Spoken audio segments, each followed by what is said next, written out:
2 மாசத்துக்கு முன்னாடி நீங்க படிச்சிருப்பீங்க, கர்நாடக மாநிலத்துல ஒரு காட்டு பகுதியில, வனவிலங்கு பகுதியில ஒரு புலி ஒரு நாயை துரத்தி போகுது. எப்படியோ அந்த நாய் அந்த காட்டுக்குள்ள வந்துருச்சு. இந்த புலி அந்த நாயை துரத்திட்டே போகுது, வேகமா ஓடுது.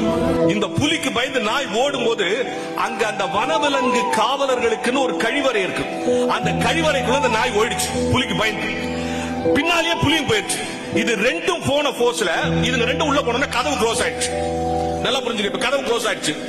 பசியோடு துரத்தி கொண்டு போன புலி, உள்ளே பயந்து ஓடிய நாய், வசமாக மாட்டிக்கொண்ட இடம், கதவு தானாக தாழ்பால் போட்டுக்கிட்டது. என்ன நடந்திருக்கும்?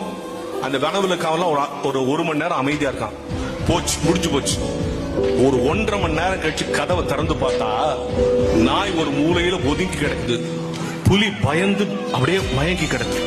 எல்லாரும் பாக்குற, என்னடா இவ்வளவு நேரம் பசியோடு தொத்திட்டு வந்துச்சு, நாய் வசமா மாட்டிருச்சு, கதவு க்ளோஸ் ஆயிடுச்சு, இதுக்கு மேல நோ அதர் கோ, நாயால ஓட முடியாது, சாப்பிட்டுக்கலாம்ல, ஏன் சாப்பிடல? அது ஒதுங்கி கிடந்து, இது பயந்து போய் மயங்கி கிடக்குது. அப்ப வனவிலங்கு ஆய்வாளர்கள் சொல்றான், சார், ஓப்பன் காட்டுல புலி வீரமா வேட்டையாடும். ஒரு 4 செவுத்துக்குள்ள போய் நம்ம எங்கேயோ மாட்டிட்டோம்னு நினைச்சா புலிக்கு பயம் வந்துடும். அதுக்கு மேல அதனுடைய இயல்பான ஆற்றல் போயிடும். மனதில் பயம் வந்து விட்டால் புலி கூட நாயிடம் தோற்று போய்விடும்.